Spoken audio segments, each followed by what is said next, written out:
Hey y'all, it's your girl Nida and welcome back to my channel. So for today's video, I have got this little Halloween look here. It actually is the Instagram filter, the little Pokemon bandage.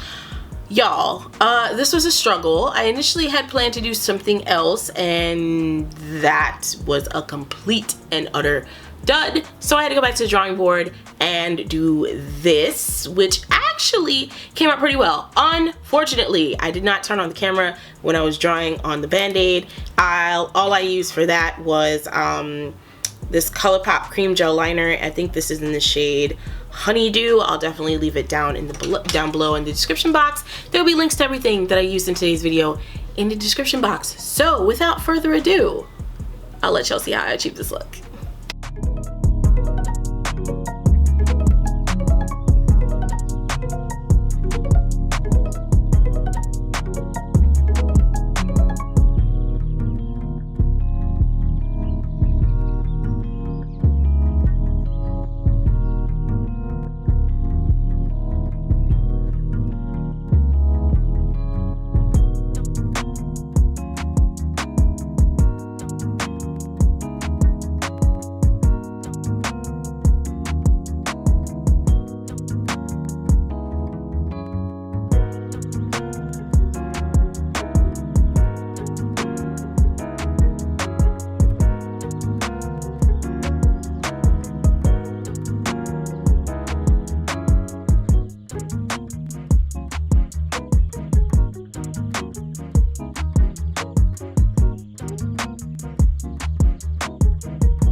All right, y'all, and here we are. This took me a while. This took me a while, and I was gonna give up, but I didn't give up. I didn't give up on myself. So this is it. Thank you guys so much for watching. Don't forget to like, comment, and subscribe. Remember, your girl's uploading every Wednesday and Saturday. Wednesday at 7 p. EST and Saturday at 3:30 p. EST. Check the description box to see links to all my social medias. Follow me on Instagram, Twitter, as well as the Facebook page for this channel. As I said before, there'll be links to all of the products I use down below in the description box. And yeah, I'll see y'all next time. Bye.